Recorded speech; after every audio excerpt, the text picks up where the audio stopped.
Life में 2-3 चीजें ऐसी होती हैं सबकी लाइफ में जो हमें तंग करती है, जिसको आप नेगेटिव कह रहे हो।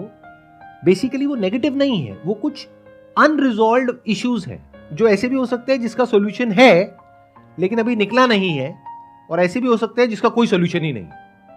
क्या जैसे जैसे मैं बोल रहा हूं आप उसको कैटेगराइज कर पा रहे हो? यस। पहले स्टेप में ये चीज क्लियर है कि ऐसे 2-3 इश्यूज हैं। इन 2-3 में से भी क्या आप इसको कैटेगराइज कर पा रहे हो कि उस इश्यू का, उस प्रॉब्लम का जो आपको तंग कर रही है बार बार, हो सकता है उसका सॉल्यूशन हो। मान लो फैमिली में कोई प्रॉपर्टी डिस्प्यूट है तो उसका सॉल्यूशन तो है, बट वो जो सॉल्यूशन है उसको निकलने में टाइम लगेगा। दूसरा है कि कोई सॉल्यूशन ही नहीं है। मान लो पास में किसी की डेथ हो गई फैमिली में, उनको बहुत प्यार करते थे, अब हो गई डेथ, वापस तो आएंगे नहीं। क्लियर हो रहा है? Yes sir. हम क्या कर रहे हैं, हम एक प्रॉब्लम को ब्रेक डाउन करके स्टेप बाय स्टेप समझने की कोशिश कर रहे हैं, और ये अभी हम बहुत धीरे धीरे कर रहे हैं, स्टेप बाय स्टेप। अगर ये आप सीख गए कि कैसे करते हैं तो आप बहुत तेजी से कर सकते हैं अपने माइंड में। And this is the most important thing to learn in your life. मतलब कि हाउ टू थिंक। एक साइंटिस्ट की तरह एक प्रॉब्लम को step by step break down करना होता है, उसको कैटेगराइज करना होता है, फिर समझना होता है कि किस प्रॉब्लम से कैसे डील करना है। बट आप लोगों को क्या चाहिए होता है? एक ओवर सिंप्लीफाइड एक सॉल्यूशन चाहिए होता है कि सर हमने क्वेश्चन पूछा, इसका फटाफट से हाँ या ना में जवाब दे दो। उसके बाद क्या होता है? कुछ भी नहीं।